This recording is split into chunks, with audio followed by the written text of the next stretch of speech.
Il y a 2 ans, ma propre sœur est montée à la barre des témoins lors de mon procès en divorce, a regardé le juge droit dans les yeux et a menti sous serment pour aider mon ex-mari infidèle à me dépouiller de tous les biens que je possédais. Elle a contribué à me laisser sans économie, avec un crédit ruiné et un avis d'expulsion, riant à ma figure que la famille ne comptait pour rien quand de l'argent était en jeu. Je n'ai pas craqué.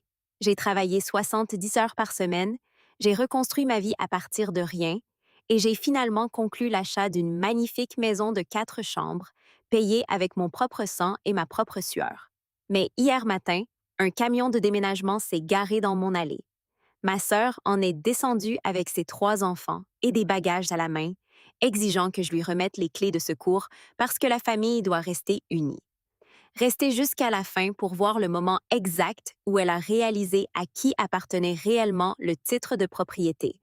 Je m'appelle Nora Fields, j'ai 38 ans et pendant plus d'une décennie, j'ai travaillé comme architecte conceptrice, investissant chaque once de ma créativité et de mon énergie à construire une vie stable avec mon ex-mari, Greg Hartley. Mais rien ne vous prépare au moment où votre propre sang vous plante un couteau dans le dos. Cela s'est produit il y a 2 ans, dans une salle d'audience familiale froide et aseptisée.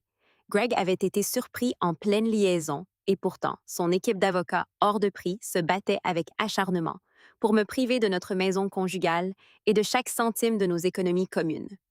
Juste au moment où je pensais que la vérité allait triompher, les portes du tribunal se sont ouvertes. À mon horreur absolue, ma sœur cadette, Dana, est entrée comme témoin de moralité vedette de Greg. Je l'ai regardée, stupéfaite, lever la main droite, jurer de dire la vérité, puis débiter un chapelet calculé de mensonges vicieux. Elle a dit au juge que j'étais instable émotionnellement, imprudente avec l'argent et que Greg avait été le seul soutien de notre foyer. Chaque mot fabriqué visait à détruire ma crédibilité. Greg était assis à la table de la défense avec un sourire narquois pendant que Dana livrait la performance de sa vie. Le juge leur a donné raison, accordant la maison à Greg et ne me laissant que des frais d'avocat et un avis d'expulsion. Devant le tribunal, je l'ai affronté, les mains tremblantes de rage et de chagrin. Dana n'a même pas scellé. Elle a ajusté son sac de marque, un cadeau que Greg lui avait offert pour acheter sa loyauté, et m'a regardé avec un mépris pur. Ne me regarde pas comme ça, Nora, a-t-elle craché. Greg sait comment jouer le jeu, et tu avais besoin d'être humilié. La famille ne paye pas les factures. Je suis sortie de ce tribunal avec 2 valises et des frais de découvert. Ce soir-là, j'ai emménagé dans un studio glacial de 37 mètres carrés à la périphérie négligée de la ville. La plomberie gémissait chaque fois que les voisins du dessus ouvraient un robinet, et le dîner consistait souvent en soupe en conserve, mangée sur un carton qui me servait de bureau. Quand le reste de ma famille a appris le verdict, aucun d'eux n'a tendu la main pour me réconforter. Au contraire, ma mère, Carol Fields, m'a appelé pour me faire la leçon, soutenue par mon père, Ray Fields, insistant pour que je présente mes excuses à Dana pour avoir fait une scène devant le tribunal. C'est à ce moment-là que j'ai coupé les ponts. J'ai bloqué chaque numéro de téléphone, effacé tous mes comptes sur les réseaux sociaux et juré que mon retour se ferait dans un silence absolu. Pendant 2 années implacables, j'ai vécu en mode survie. J'ai gardé mon emploi de jour comme architecte conceptrice, tout en acceptant des contrats de dessin technique en freelance, brutaux, jusque tard, dans la nuit. Des semaines de 70 heures sont devenues ma norme. Je marchais jusqu'à l'épicerie pour économiser de l'essence, j'ai reconstruit mon crédit brisé point par point douloureux et j'ai versé chaque dollar excédentaire dans un compte d'épargne à haut rendement. Puis est venu le tournant. Un promoteur commercial régional est tombé sur un portfolio indépendant que j'avais soumis des mois plus tôt. Ils m'ont engagé comme designer principal pour un complexe commercial de plusieurs millions de dollars, avec une prime de conseil à 6 chiffres. Pour la première fois depuis que le marteau était tombé dans ce tribunal, je ne faisais pas que survivre. J'avais le levier, le capital et la base inébranlable pour reprendre ma vie selon mes propres conditions. Avec une prime de projet encaissée et mon crédit entièrement restauré, j'ai commencé à chercher un endroit qui pourrait être vraiment à moi. En 3 mois, je l'ai trouvé. Une maison historique de style craftsman, 4 chambres, nichée dans une rue tranquille bordée d'arbres en banlieue. Elle avait de larges vérandas enveloppantes, des planchers de bois d'origine et un studio lumineux à l'arrière où je pouvais concevoir en toute paix. Le jour de la signature, remettre le chèque de banque certifié a eu l'effet d'un exorcisme des 2 dernières années. Quand l'agent du titre m'a tendu les clés, personne n'était là pour trinquer ou prendre des photos festives pour Internet, et c'est exactement comme ça que je le voulais.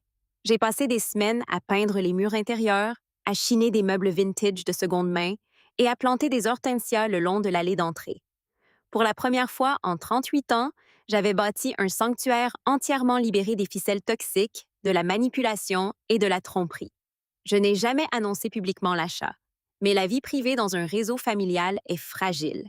Pendant la phase finale d'inspection, une cousine éloignée qui travaillait comme parajuriste junior au bureau du greffier du comté a traité l'enregistrement de mon titre de propriété. Elle a rapidement reconnu mon nom, fait le lien avec la valeur du bien et a pris l'initiative de répandre la nouvelle dans toute la famille.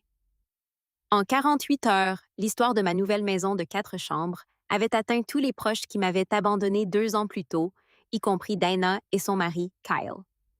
Le samedi matin a commencé par une tasse de café sur le porche, mais le calme n'a pas duré.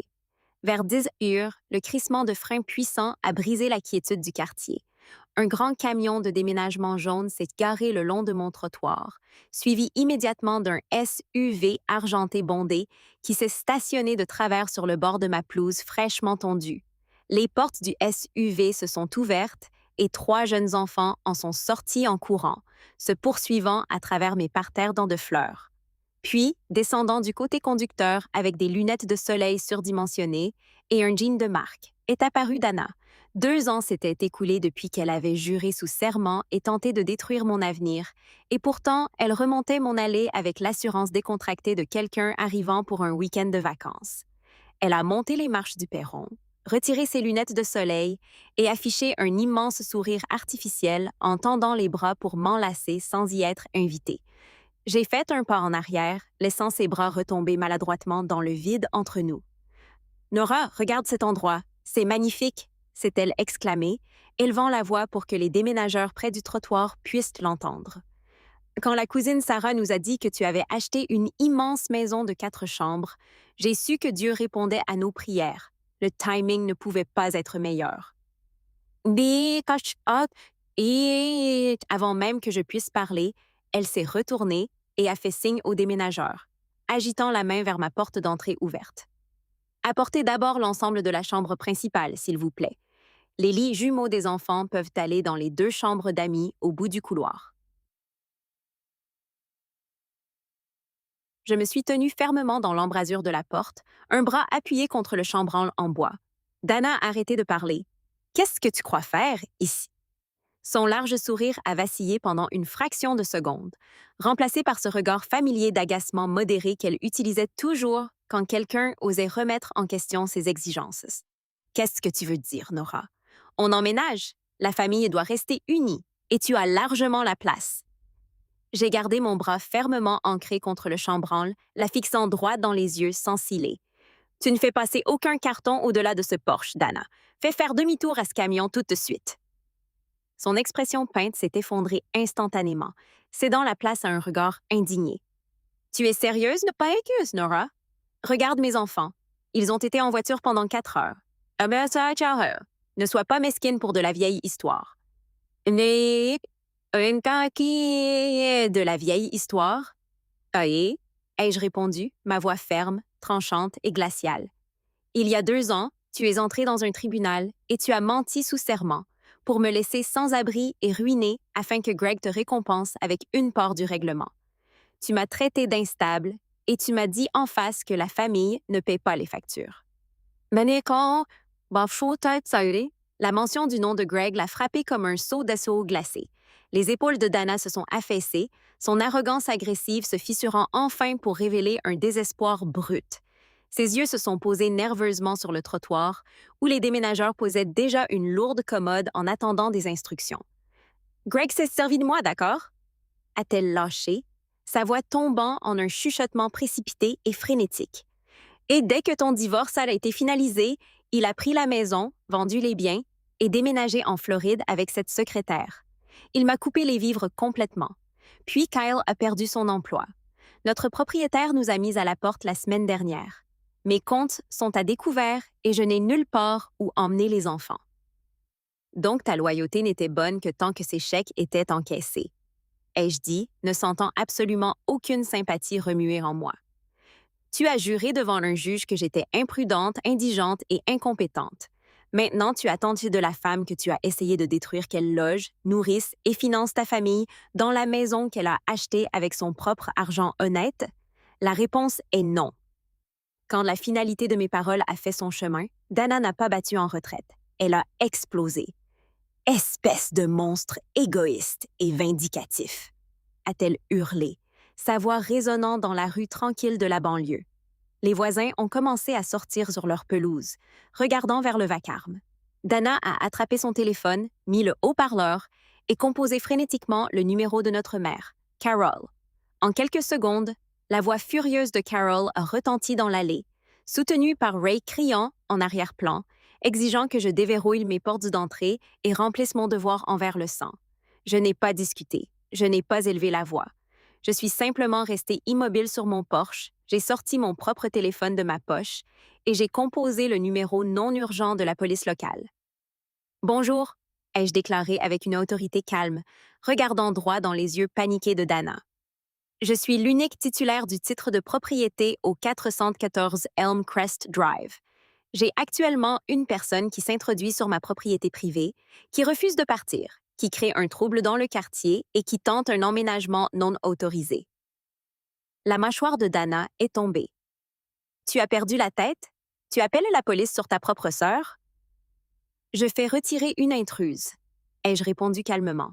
Voyant ma détermination, l'équipe de déménagement a immédiatement commencé à recharger les meubles lourds dans le camion, refusant de se retrouver pris dans un conflit juridique.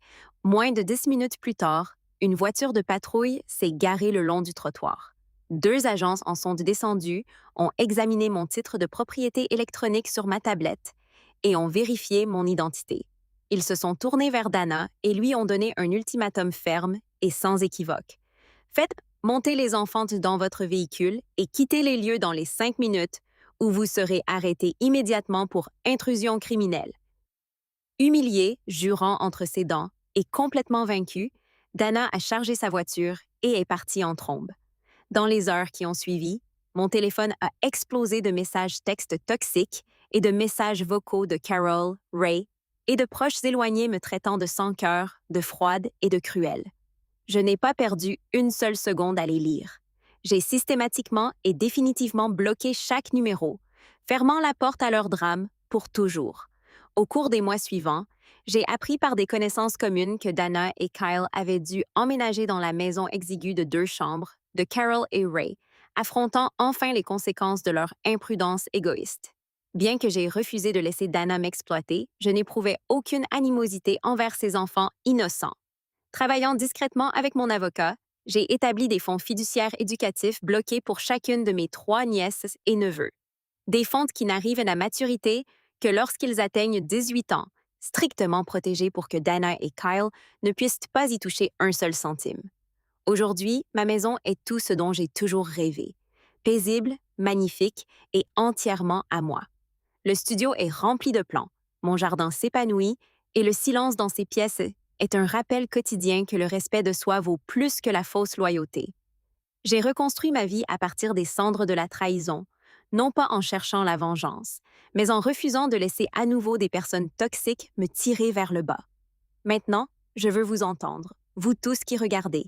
Si vous étiez à ma place, auriez-vous jamais laissé votre frère ou sœur franchir cette porte? Ou ai-je bien géré la situation? Dites-le moi dans les commentaires ci-dessous et dites-moi de quelle ville et de quel pays vous regardez pour que je voie jusqu'où cette histoire voyage. Si vous avez aimé ce parcours, n'oubliez pas de liker, de vous abonner et de cliquer sur l'une des 2 vidéos à l'écran maintenant pour plus d'histoires puissantes. Merci d'avoir regardé jusqu'au bout.